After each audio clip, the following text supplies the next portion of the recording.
L'amour de Dieu est si merveilleux, l'amour de Dieu est si merveilleux, l'amour de Dieu est si merveilleux, oh quel amour. L'amour de Dieu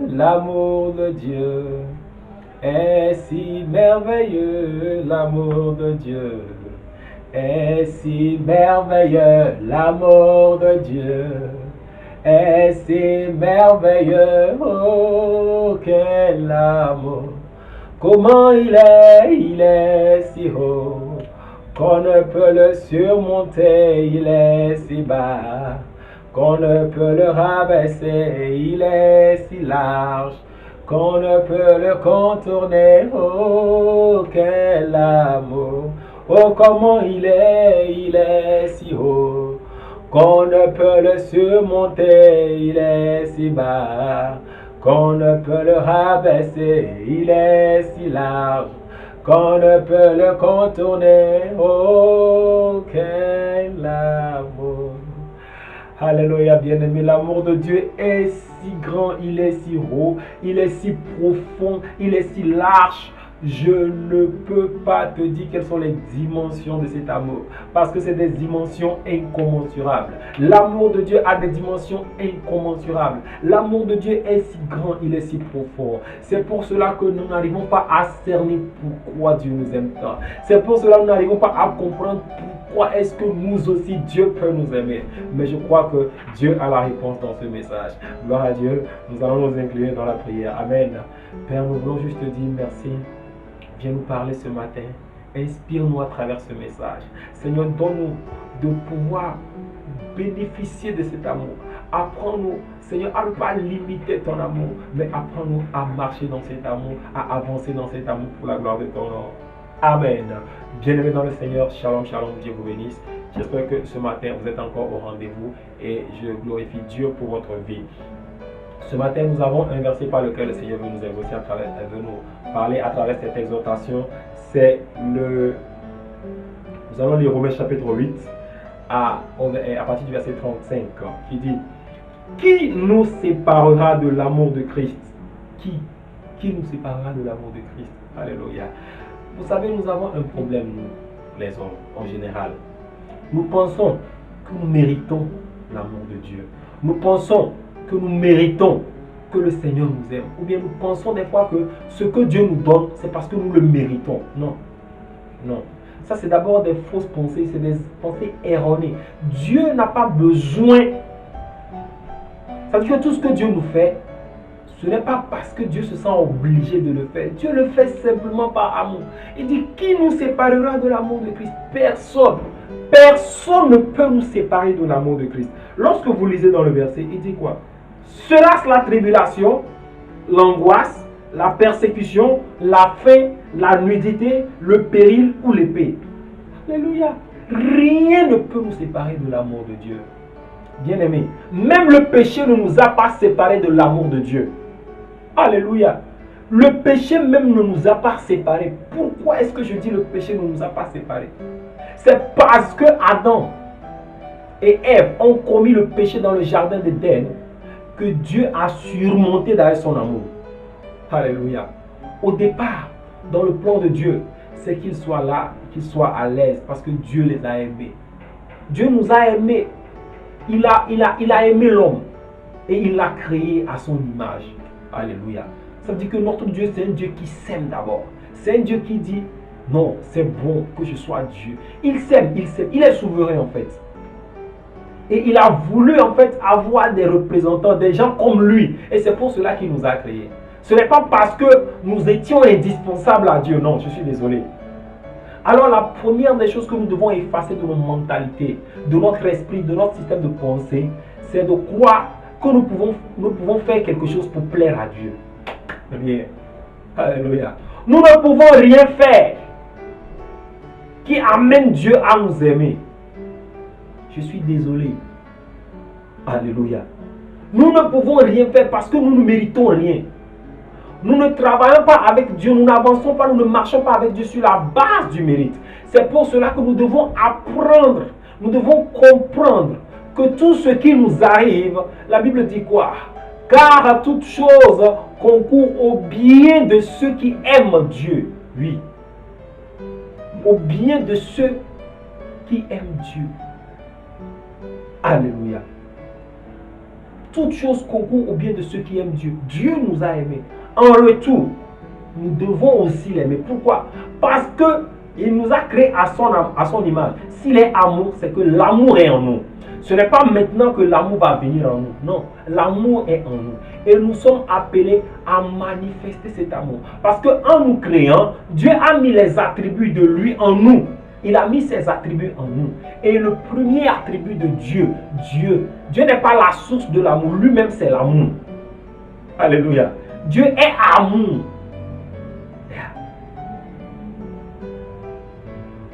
Il est amour. Alors toi aussi, tu es appelé à être amour. La Bible dit quoi? Rien ne peut nous séparer de son amour. Rien. Il n'y a rien sur cette terre qui puisse nous séparer. Que tu pêches, que tu tombes en colère, que tu fasses quoi. Cela n'empêche pas Dieu de t'aimer. Pourquoi? Parce que Dieu est fidèle à lui-même et il est fidèle à sa parole. Souvent, lorsque nous commettons des fois des péchés, nous nous recroquevillons en notre esprit. Nous regrettons. C'est bien de regretter. C'est bien de se repentir. Mais je ne me c'est-à-dire que ce n'est pas le fait de te recroqueviller qui fera que Dieu va t'aimer. Non, je suis désolé. Même quand tu es en train de pécher, Dieu t'aime. C'est la chose que tu ne fais pas, le péché là, c'est ça, il n'aime pas. Mais Dieu t'aime. Alors mon frère, tu es dans une situation. Je sais qu'il y a beaucoup de personnes aujourd'hui qui ont rétrogradé parce qu'ils se sont dit qu'on ne m'aime pas. Il y a des personnes rejetées dans la société qui se disent qu'on ne m'aime pas. Il y a des personnes qui pensent qu'on ne m'aime pas parce qu'à cause de ce simple fait qu'ils décident, qu'ils jugent sur eux, qu'on ne les aime pas parce qu'ils ont peut-être fait quelque chose et on leur a donné des remontrances, on leur a fait des reproches, ils se disent on ne m'aime pas et ces personnes-là se grangent, ils se garent. Celui qui aime beaucoup se garer finit par s'égarer. Celui qui aime beaucoup se ranger finit par être rangé. Alléluia. Ne te range pas. Fais un effort pour marcher. Fais un effort pour comprendre que Dieu t'aime. Il n'y a rien. La Bible dit quoi? Il nous a aimés le premier. Ce n'est pas nous qui l'avons choisi, mais c'est lui qui nous a choisis. Et c'est l'expression de son amour. C'est l'expression de son amour. Maman, là où tu es, quelle que soit la situation que tu traverses, ne dis pas que Dieu t'a oublié. Non, Dieu t'aime. Il dit pour toi, je donnerai des nations. Pour toi, l'Éternel est en train de donner des nations. Mais tu ne sais pas. Pour toi, il est en train de donner des nations. Si l'Éternel a pu donner des nations pour Israël, ce n'est pas pour toi qu'il n'en fera pas mieux. Alléluia. Son amour est si grand pour toi. Je t'ai dit dans la chanson que l'amour de Dieu n'a pas de limite. L'amour de Dieu n'a pas de limite. Je vois les gens se poser la question, si Dieu m'aime, pourquoi est-ce que ceci m'arrive? Pourquoi est-ce que ceci m'arrive? Laisse-moi te dire, toute chose concourt au bien de ceux qui aiment Dieu. Alléluia. Si Dieu t'aime et que tu l'aimes. Dieu même n'empêche pas que je traverse des situations. Dieu même n'empêche pas que je traverse des difficultés. Dieu même n'empêche pas que je traverse des moments compliqués. Même le Seigneur Jésus-Christ, son Père l'aimait tellement. Dieu l'a aimé. Mais à la croix, Jésus dit, Père, pourquoi m'as-tu abandonné? Non! Dieu l'a abandonné, lui, parce qu'il est venu porter le péché de l'humanité. Alléluia. Amen. Dieu l'a aimé parce qu'il est venu porter le péché de l'humanité. Mais toi, à partir du moment où Jésus est venu porter le péché de l'humanité, toi, Jésus, Dieu t'aime. Même Adam, quand il a désobéi et qu'il a été chassé du jardin, Dieu ne l'a pas rejeté pour autant comme ça. Adam s'est cherché des couvertures. Mais Dieu, dans son amour, a fait quoi? Dieu a montré la meilleure voie à Adam. Non, les feuilles de couverture, les feuilles de figuier ne peuvent pas te servir de couverture. Ce qui va te servir de couverture, c'est le sang. Et Dieu même a pris soin de tuer un animal et d'en prendre la peau pour les revêtir. C'était l'expression de son amour. Dieu aurait pu les tuer, mais il ne les a pas tués dans le jardin. Il leur a permis de venir sur la terre. Et ils ont perpétué la nature, la race humaine. Vous imaginez que Dieu tue Adam après que Adam ait péché, ou que nous qui sommes des pécheurs, à chaque fois que nous péchons, à chaque fois que nous tombons, Dieu nous tue. Vous pensez que l'espèce humaine resterait? Non. Tout ceci, c'est l'expression de son amour pour nous. Si Dieu a mis toutes choses sous nos pieds, c'est l'expression de son amour. Nous ne méritons rien, mon frère. Même si la situation que tu es en train de traverser, laisse-moi te dire que c'est parce que Dieu t'aime. Des fois, nous traversons des situations où nous disons que non. Pourquoi est-ce que ceci m'arrive? Laisse-moi te dire, Dieu préfère des fois te planter pour que tu ressortes avec beaucoup de fruits, que de te laisser garder et que de te laisser au soleil, que de te laisser en pleine rue, que les oiseaux viennent te picorer. Tu es cette graine-là que le Seigneur vient d'enterrer. La situation que tu traverses, laisse-moi te dire que c'est une situation qui va permettre ton éclosion. C'est une situation qui va permettre que tu sois encore meilleur, que tu sortes la meilleure version de toi. Des fois, lorsque nous traversons des situations, lorsque des fois nous traversons des difficultés, Dieu travaille en nous afin que ce qui est caché en nous, que cela soit manifesté. Certaines personnes ont la haine dans leur cœur, mais Dieu les a fait passer par des situations où ils ont compris que, attention, je ne dois pas continuer par haïr, parce que dans telle situation, j'ai vu la main de Dieu. Alors ces personnes se répondent et tu vois qu'ils commencent par manifester en eux l'amour. La Bible dit, marchez selon l'esprit et vous n'accomplirez pas les désirs de la chair. Or, le fruit de la chair, c'est quoi? Or, le fruit de l'esprit, c'est quoi? C'est l'amour. Le fruit de l'esprit, c'est l'amour. Mon frère, si tu te dis que tu es chrétien et que tu n'aimes pas, tu n'es pas encore chrétien. Le fruit de l'esprit, c'est l'amour. Si tu dis que tu es un homme qui marche en esprit, si tu dis que tu es un homme spirituel et que tu n'as pas l'amour, tu ne manifestes pas l'amour, mon frère, tu ne fais rien. Alléluia. Tu ne fais rien. Dieu est amour. Il nous a créés à son image. Nous sommes amour. Tu es amour. Alors Dieu veut que cet amour en toi soit manifesté. Dieu veut manifester. Dieu veut faire ressortir cet amour en toi. Et c'est cet amour-là qui fera que tu seras en joie, en paix, dans la bonté, dans la bénignité. Tu seras patient. Tu seras fidèle. La fidélité sort de l'amour. La fidélité découle de l'amour. La paix découle de l'amour. La joie découle de l'amour. Ah oui. La joie découle de l'amour. Alléluia. Dieu vous bénisse et Dieu vous fortifie. Pourquoi? Parce que son amour est si grand. Son amour n'a pas de limite. Et la Bible dit que à chaque jour suffit sa peine. Mais à chaque jour, les bontés de notre Dieu se renouvellent. Son amour pour nous s'étend d'âge en âge. Ah oui, son amour s'étend d'âge en âge. C'était le cantique de Marie. Son amour s'étend d'âge en âge sur ceux qui le craignent. Alléluia. Dieu nous aime. Et son amour va continuer par s'étendre d'âge en âge. Quand tu te décides de te connecter à Dieu, connecte-toi totalement. Et il t'aidera à manifester son amour. Là où tu es, je veux te dire que ce n'est pas fini pour toi. La situation dans laquelle tu es, ce n'est pas encore fini pour toi. Ce que tu es en train de traverser en cette fin d'année, ce n'est pas encore fini pour toi. Tu t'es dit que depuis janvier jusqu'à décembre, tu n'as pas ce que tu veux. Laisse-moi te dire que ce n'est pas fini pour toi. Pourquoi? Parce que Dieu continue par t'aimer. Si Dieu t'a gardé en vie, c'est qu'il t'aime.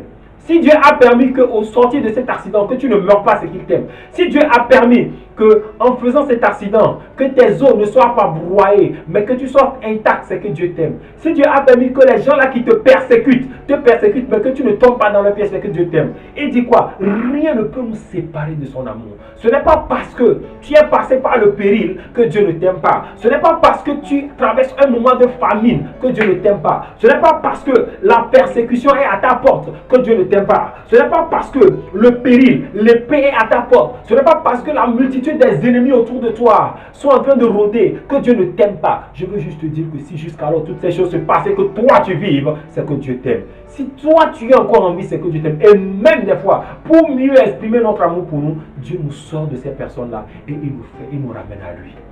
C'est son amour. Alléluia. C'est son amour. Alors, tu es malade. Te voilà couché sur un lit d'hôpital. Tu te poses la question, Seigneur, pourquoi je traverse cette maladie? Pourquoi c'est toujours moi qui dois tomber malade? Mon frère, ma soeur, laisse-moi te dire quelque chose. Le plan de Dieu n'est pas le plan de l'homme. Et les voies de Dieu ne sont pas celles de l'homme. Tu peux traverser une situation et te dire, mais laisse-moi te dire que c'est l'expression de son amour. Jairus a perdu sa fille. Il fallait que la fille de Jairus meure. Que Jésus quitte pour aller chez Jairus pour guérir sa fille. Il fallait que cela arrive pour que Jésus puisse guérir la veuve de 12 ans qui avait la perte de sang. La veuve qui avait la perte de sang pendant 12 ans. C'est quand Jésus a décidé d'aller chez Jairus que la dame là sur le chemin est venue toucher le vêtement de Jésus. Supposons un seul instant que la dame là, Jésus n'était pas passé par là le jour-là. Pendant 12 ans, la dame là a cherché solution. Et supposons que le jour-là, Dieu ne soit pas passé par cette voie où la dame là pouvait apercevoir Jésus et toucher son habit. Ça veut dire que la dame entendait parler de Jésus depuis, mais il n'avait jamais eu l'occasion de le rencontrer. Mais le jour-là, Dieu dans son amour avait voulu que la fille de Jairus meure et que Jésus aille pour guérir cette femme et cette fille. Et c'est sur le chemin que toi, et cette femme-là a été connectée et elle a reçu sa guérison. Vous voyez, Dieu sait passer par des chemins. Même s'ils sont tortueux des fois, il écrit droit sur des lignes courbes. Même si tu penses que ce que tu traverses est trop court, est trop en déformation, laisse-moi te dire que Dieu sait comment écrire de façon droite sur des lignes déformées. Dieu te fortifie, Dieu te bénisse. Rends gloire à Dieu en toutes choses, parce que tu ne sais pas ce que son amour est capable de faire pour toi. Sois béni, bien-aimé dans le Seigneur. Sois béni, que Dieu te fortifie. Bye bye.